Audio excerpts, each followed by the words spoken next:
EPF के बाद retirement पर कितना मिलेगा? आ गई नई जानकारी। जाने कितनी होगी आपकी पेंशन। रिटायरमेंट के बाद पेंशन की राशि का अनुमान लगाना हर कर्मचारी के लिए महत्वपूर्ण होता है। कर्मचारी भविष्य निधि ईपीएफ और कर्मचारी पेंशन योजना ईपीएस के माध्यम से कर्मचारियों को रिटायरमेंट के बाद एक निश्चित पेंशन मिलती है। यह पेंशन उनके कार्यकाल और योगदान पर निर्भर करती है। इस लेख में हम जानेंगे कि ईपीएफ के बाद रिटायरमेंट पर आपको कितनी पेंशन मिलेगी, इसके लिए आवश्यक जानकारी और गणना का तरीका। ईपीएफ और ईपीएस का मुख्य उद्देश्य कर्मचारियों को रिटायरमेंट के बाद वित्तीय सुरक्षा प्रदान करना है। जब कोई कर्मचारी ईपीएफ में योगदान करता है, तो उसका एक हिस्सा ईपीएस में भी जाता है। यह योजना उन कर्मचारियों के लिए है जिन्होंने कम से कम 10 साल की सेवा पूरी की हो। इस लेख में हम इस योजना की विशेषताओं, पेंशन की गणना के तरीके और अन्य महत्वपूर्ण जानकारी पर चर्चा करेंगे। ईपीएफ के बाद रिटायरमेंट कितना मिलेगा? ईपीएफ और ईपीएस का मुख्य उद्देश्य कर्मचारियों को रिटायरमेंट के बाद वित्तीय सुरक्षा प्रदान करना है। जब कोई कर्मचारी ईपीएफ में योगदान करता है, तो उसका एक हिस्सा ईपीएस में भी जाता है। यह योजना उन कर्मचारियों के लिए है जिन्होंने कम से कम 10 साल की सेवा पूरी की हो। इस लेख में हम इस योजना की विशेषताओं, पेंशन की गणना के तरीके और अन्य महत्वपूर्ण जानकारी पर चर्चा करेंगे। ईपीएफ और ईपीएस का संक्षिप्त विवरण। विशेषता विवरण। सेवा अवधि न्यूनतम 10 वर्ष। रिटायरमेंट आयु 58 वर्ष। पेंशन गणना सूत्र। पेंशन योग्य वेतन पेंशन योग्य सेवा बटा 70। अधिकतम पेंशन योग्य वेतन 000 प्रति माह। अनुमानित मासिक पेंशन 10 वर्ष सेवा टू 142.86। समय से पहले पेंशन कटौती 58 वर्ष से पहले प्रति वर्ष 4%। आधिकारिक EPFO website .gov.in। EPF pension कैसे कैलकुलेट करें? ईपीएफ पेंशन की गणना करने के लिए एक सरल सूत्र का उपयोग किया जाता है, 70-70। पेंशन योग्य वेतन। पेंशन योग्य वेतन का अर्थ होता है पिछले 60 महीनों का औसत मूल वेतन प्लस महंगाई भत्ता डा, जो कि अधिकतम 15,000 रुपये तक सीमित होता है। पेंशन योग्य सेवा। यह आपके द्वारा कार्य किए गए वर्षों की कुल संख्या होती है, जिसे निकटतम वर्ष में गोल किया जाता है। उदाहरण, मान लीजिए कि एक कर्मचारी ने 10 वर्षों तक काम किया और उनका पेंशन योग्य वेतन 15,000 रुपये था। 150010702 142 अधिक वर्षों तक काम करने पर क्या होता है? यदि आप 10 वर्षों से अधिक समय तक काम करते हैं, तो आपकी पेंशन राशि बढ़ती जाएगी। यहाँ एक त्वरित संदर्भ दिया गया है।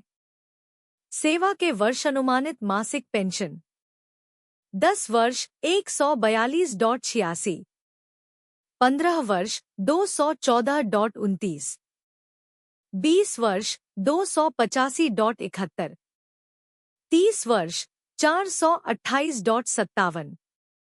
कैसे करें ईपीएस पेंशन का दावा?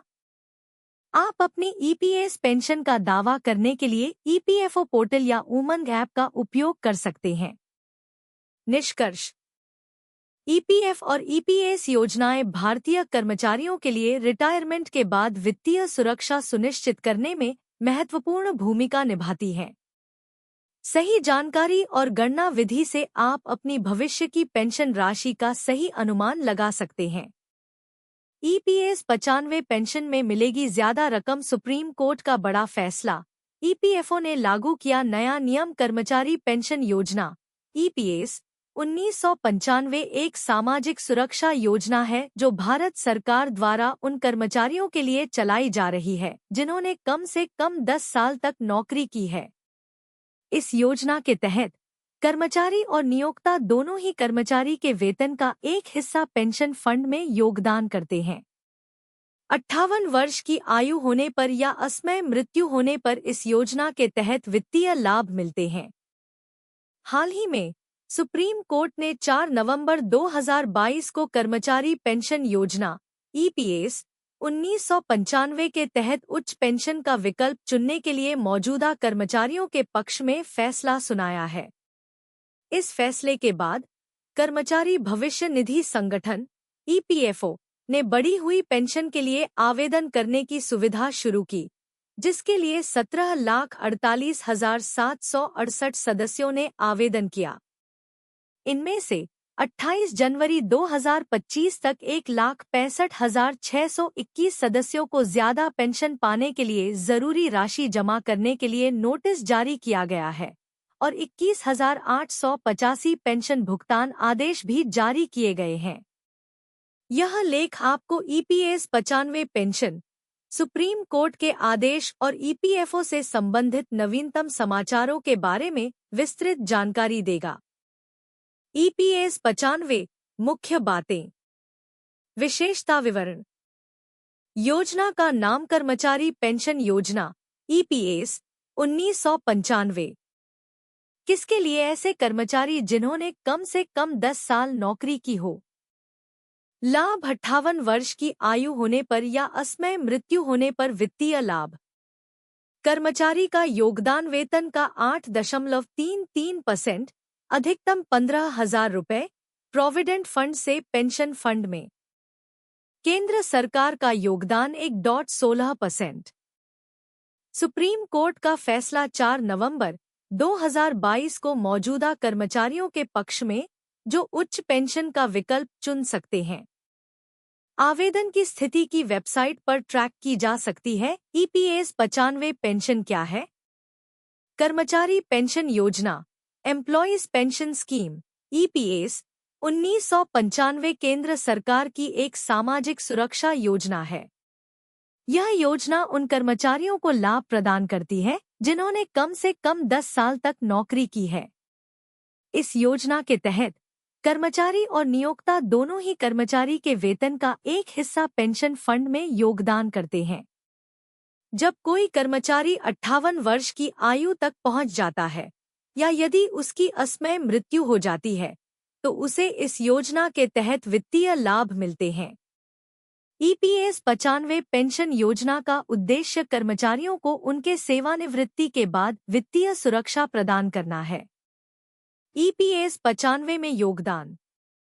ईपीएस 95 योजना में कर्मचारी के वेतन का 8.33% हिस्सा, अधिकतम 15,000 रुपये, प्रोविडेंट फंड से पेंशन फंड में जाता है। इसके अतिरिक्त केंद्र सरकार भी 1.16% का योगदान देती है। 1996 में किए गए संशोधन में कर्मचारियों को पूरी सैलरी इसमें देने का विकल्प दिया गया था, जिसे 2014 में खत्म कर दिया गया। सुप्रीम कोर्ट के 2022 के फैसले के बाद कर्मचारियों को अपनी बेसिक सैलरी के आधार पर इस योजना में ज्यादा योगदान करने का विकल्प मिला है, जिससे उनके पेंशन बेनिफिट बेहतर हो सकते हैं। Supreme court order. 4 नवंबर 2022 को सुप्रीम कोर्ट ने फैसला सुनाया कि मौजूदा कर्मचारी पेंशन योजना ईपीएस 1995 के तहत उच्च पेंशन का विकल्प चुन सकते हैं। इस फैसले का मतलब है कि कर्मचारी अपनी बेसिक सैलरी के आधार पर ईपीएस में अधिक योगदान कर सकते हैं, जिससे उन्हें सेवानिवृत्ति के बाद अधिक पेंशन मिल सकेगी। सुप्रीम कोर्ट के इस फैसले के बाद ईपीएफओ ने उच्च पेंशन के लिए आवेदन करने की प्रक्रिया शुरू की। ईपीएफओ ने इसके लिए ऑनलाइन एप्लीकेशन फाइल करने की सुविधा शुरू की, जिसकी अंतिम तिथि कई बार बढ़ाई गई और अंततः 31 जनवरी 2025 तक निर्धारित की गई। उच्च पेंशन के लिए आवेदन कैसे करें? उच्च पेंशन के लिए आवेदन करने के लिए कर्मचारियों को ईपीएफओ की वेबसाइट पर जाना होगा। वेबसाइट पर उन्हें ज्यादा वेतन पर पेंशन के लिए आवेदन का स्टेटस ट्रैक करने के विकल्प पर क्लिक करना होगा। आवेदन करने के लिए कर्मचारियों को निम्नलिखित जानकारी प्रदान करनी होगी। अपनी एप्लीकेशन का एक्नॉलेजमेंट नंबर, अपना UAN universal account number, PPO number, pension payment order. इसके बाद कर्मचारियों को कैप्चा वेरिफिकेशन पूरा करना होगा और OTP, one time password enter करना होगा। अंत में स्टेटस देखें पर क्लिक करके वे अपने आवेदन की स्थिति जान सकते हैं। कौन कर सकता है आवेदन? सुप्रीम कोर्ट के फैसले के अनुसार ईपीएस 95 के तहत उच्च पेंशन के लिए वे सभी कर्मचारी आवेदन कर सकते हैं जो निम्नलिखित शर्तों को पूरा करते हैं। जिन्होंने 1 सितंबर 2014 से पहले ईपीएस में शामिल हुए थे और उस तारीख तक सक्रिय सदस्य थे।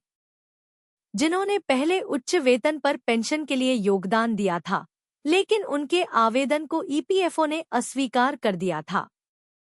जो अब उच्च वेतन पर पेंशन के लिए योगदान करने के इच्छुक हैं। EPFO updates. ईपीएफओ ने सुप्रीम कोर्ट के फैसले के बाद कई कदम उठाए हैं ताकि कर्मचारियों को उच्च पेंशन का लाभ मिल सके। ईपीएफओ ने न केवल ऑनलाइन आवेदन की सुविधा शुरू की है, बल्कि ज्यादा पेंशन पाने के लिए योग्य सदस्यों को बढ़ा हुआ अमाउंट डिपॉजिट करने के लिए भी कहा है।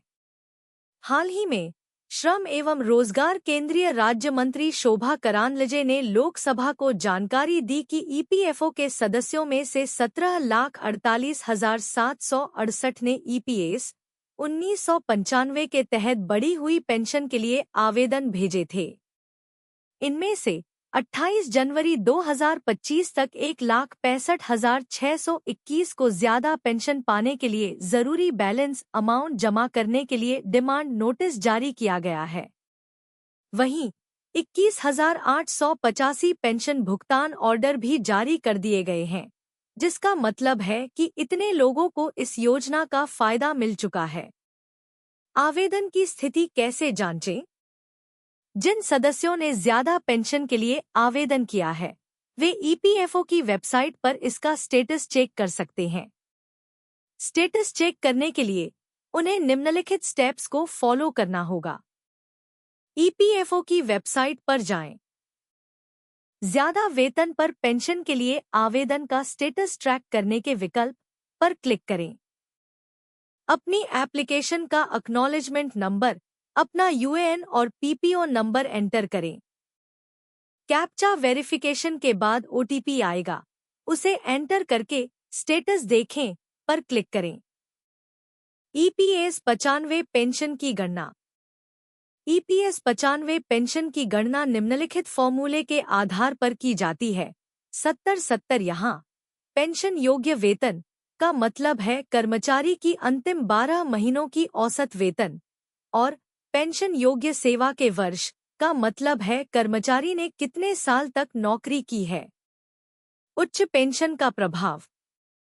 सुप्रीम कोर्ट के फैसले के बाद जो कर्मचारी उच्च पेंशन का विकल्प चुनते हैं, उन्हें सेवानिवृत्ति के बाद अधिक पेंशन मिलेगी। इससे उन्हें अपने जीवन यापन के खर्चों को पूरा करने में मदद मिलेगी और वे आर्थिक रूप से अधिक सुरक्षित महसूस करेंगे। हालांकि उच्च पेंशन का विकल्प चुनने के लिए कर्मचारियों को अपने ईपीएस खाते में अधिक योगदान करना होगा। इसलिए कर्मचारियों को यह फैसला लेने से पहले अपनी वित्तीय स्थिति और भविष्य की जरूरतों का ध्यानपूर्वक आकलन करना चाहिए। बेल कर्मचारियों के लिए महत्वपूर्ण सूचना।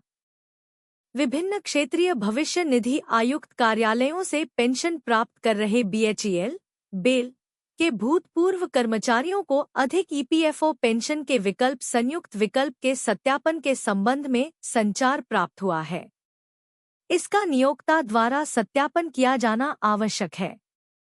ऐसे पूर्व कर्मचारी जिनके आवेदन को अस्वीकार कर दिया गया है, वे जल्द से जल्द ईपीएफओ परिपत्र संख्या पेंशन 202258771514 दिनांक 29 दिसंबर 2022 के अनुसार अपनी पात्रता के समर्थन में बीएचईएल पीएफ ट्रस्ट को अतिरिक्त दस्तावेज जमा करें। EPS 95 पर किसी भी प्रकार की अद्यतन जानकारी के लिए नियमित रूप से वेबसाइट ecare.bail.in को देखते रहें। निष्कर्ष। कर्मचारी पेंशन योजना EPS 1995 एक महत्वपूर्ण सामाजिक सुरक्षा योजना है जो कर्मचारियों को सेवानिवृत्ति के बाद वित्तीय सुरक्षा प्रदान करती है। सुप्रीम कोर्ट के फैसले के बाद कर्मचारियों को उच्च पेंशन का विकल्प चुनने का अवसर मिला है, जिससे वे अपने भविष्य को और भी सुरक्षित बना सकते हैं। हालांकि उच्च पेंशन का विकल्प चुनने से पहले कर्मचारियों को अपनी वित्तीय स्थिति और भविष्य की जरूरतों का ध्यानपूर्वक आकलन करना चाहिए। EPFO की वेबसाइट पर उपलब्ध जानकारी और दिशानिर्देशों का पालन करके वे सही निर्णय ले सकते हैं और इस योजना का पूरा लाभ उठा सकते हैं। डिस्क्लेमर: यह जानकारी वास्तविकता पर आधारित है और इसे सही तरीके से समझने के लिए पेशेवर सलाह लेना हमेशा बेहतर होता है। EPF और EPS योजनाएं समय समय पर बदल सकती हैं, इसलिए हमेशा नवीनतम नियमों और शर्तों की जांच करें।